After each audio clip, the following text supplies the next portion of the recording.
কষ্ট হয়েছে। আমরা মুক্তিযুদ্ধের পক্ষে কাজ করেছি।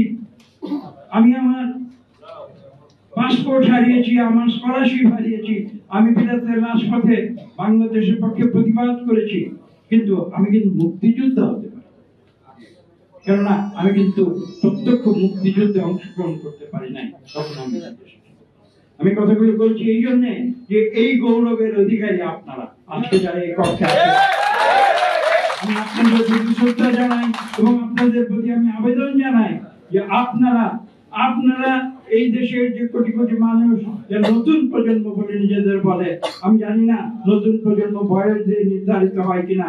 যদি না মাথায় নতুন চিন্তাধারা থাকে তাহলে তারা কোনোদিন নতুন প্রজন্ম। আজকে আপনারা কিন্তু আসলে আজকে আপনারাই নতুন প্রজন্ম, এটা আমি বিশ্বাস করি।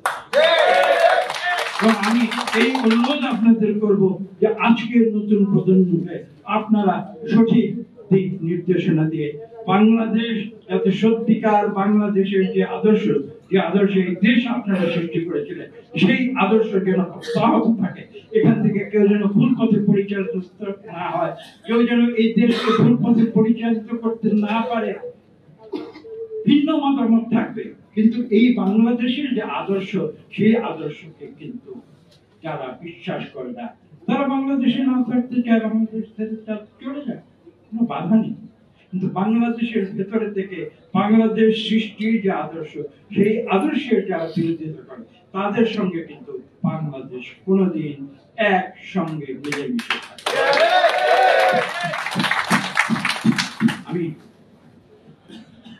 আপনাদের কাছে এই বক্তব্য রেখে আজকে শেষ করব যে আমি বলেছিলাম বিগত 1 বছর আগে জুলাই আগস্টের যে আন্দোলন, 8ই আগস্ট যেদিন একটি অন্তর্বর্তীকালীন সরকার গঠিত হয়েছিল, সেদিন আমি যখন বঙ্গভবনের ভেতরে শপথ অনুষ্ঠানে যখন রাষ্ট্রদূতরা এসে আমাকে জিজ্ঞেস করেছিলেন, বলেছিলেন যে আজকে তো তোমাদের বিজয় সফল হয়েছে, আজকে তো তোমরা খুব আনন্দিত, স্বৈরাচার বিদায় হয়েছে। আমি উত্তরে বলেছিলাম যে আজকের দিনটি কিন্তু আমাদের সংগ্রামের মাত্র প্রথম ধাপ।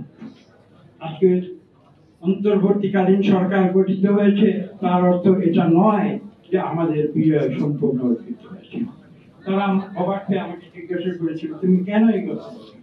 আমি তাদের উত্তর দিয়েছিলাম যে অন্তত পক্ষে আরো 2টি ধাপ বাকি আছে আমি দেখতে পাচ্ছি।